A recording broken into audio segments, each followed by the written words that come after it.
আসসালামু আলাইকুম everyone, welcome my ইফরানা kitchen. সবাই কেমন আছেন? আশা করছি আলহামদুলিল্লাহ ভালো আছেন। আজ আমি করব মজাদার চিপস, বাসায় করে ফেলবো।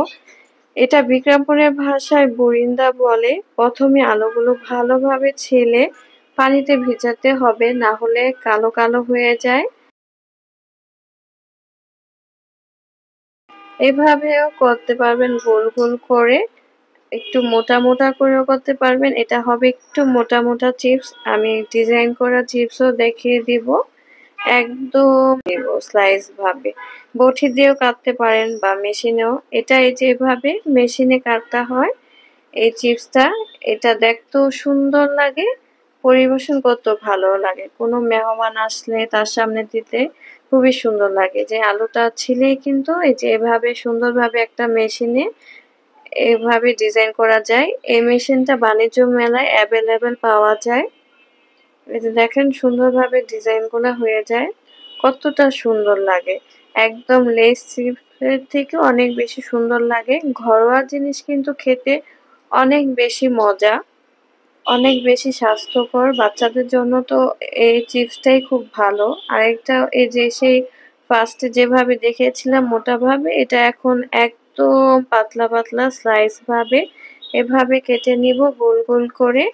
এই দুইভাবে আপনারা দিতে পারবেন এই চিপস, বা আরো আপনারা চিকন আলু ভাজির মতো করেও দিতে পারবেন। যার যেভাবে পছন্দ সেভাবে করেই দিতে পারবেন।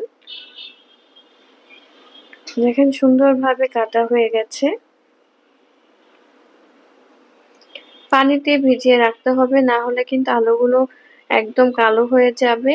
আমরা রাত্রে কেটেছি, সকালে সিদ্ধ করে রোদে শুকাতে হয়। এটা বাপে সকালে সাথে সাথে সিদ্ধ করে রোদে দিতে পারবেন। পানিতে ভিজানো পরে দেখেন ফুলে ফুলে গেছে। এখন সকালে সুন্দরভাবে পানির মধ্যে এখন সিদ্ধ করে নিব, তারপর নামিয়ে লবণ দিব, বা তখনও দেওয়া যায়। এই যে ঝরানো হয়ে গেছে, সিদ্ধ করে জাস্ট একটি বলক আসলেই নামিয়ে নিতে হবে, না হলে একদম সিদ্ধ হয়ে আলু ভর্তা হয়ে যাবে। এখন দিয়ে দেব রোদ্রে, একটা একটা করে দিলে এক রোদেই শুকিয়ে যায়। এটা একটু রোদ দিতে ঝামেলা, তাছাড়া আর কোনো ঝামেলা নেই। এখন রোদে দিয়ে দিব। এটা খেতে কিন্তু খুবই মজা, বাচ্চারা খুব পছন্দ করে।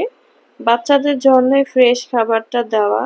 এছাড়া না হলে কিনেও নিতে পারেন, কিন্তু কেনার থেকে বাসায় করে নেওয়াই অনেক ভালো। এটা এক রোদ শুকানোর পরে, এটা সম্পূর্ণ শুকানোর পরে চিপসটা এখন ভেজে দেখাবো আপনাদের।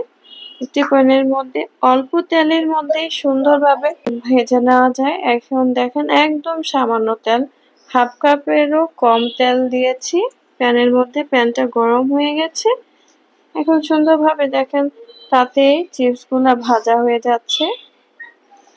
অনেক বড় বড়, যখন একদম কাঁচা আলু থাকে যেমন, তেমনই বড় বড় হয়ে যাবে ভাজার পরে। শুকালে কিন্তু একদমই কম হয়ে যায়। 5 কেজি আলু 1 কেজি চিপসও হবে না, তারও কম হয়। কিন্তু দেখো ভাজার পরে কতটা সুন্দর হয়েছে, কতটা স্বাস্থ্যকর খাবার। এটা খুবই মজাদার। এটার উপর ইচ্ছা করলে মরিচও দিয়ে দেওয়া যায়। আল্লাহ হাফেজ। আসসালামু আলাইকুম।